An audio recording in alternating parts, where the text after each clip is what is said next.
Hey guys, quick one. I am actually going to be going on a book tour in America in a couple of weeks. I'm so excited because I did a meet and greet a couple of years ago in LA and I met about 20 of you, and that was a couple of years ago.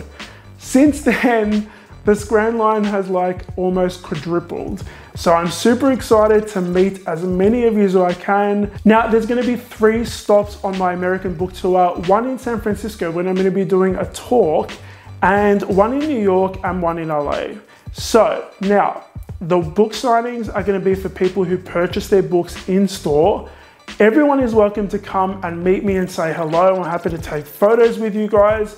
If you come along with a book that you've already purchased, I'm happy to sign it after the book signing, but I'll only be signing books at the actual book signing during the time in the bookstore. But if you want to stick around to the end, I'm happy to sign your books and take photos and chat with you guys. You guys can ask your questions. I mean, guys, I am so excited to meet you all. I just can't wait. Even if 2 of you show up, I can't wait to come and meet you guys. So if you want to grab all the details on the book tour in America, San Francisco, New York, and LA, go to my website. I'm leaving a link down below for you guys, and you'll see all the dates and times and locations. I can't wait to meet you guys.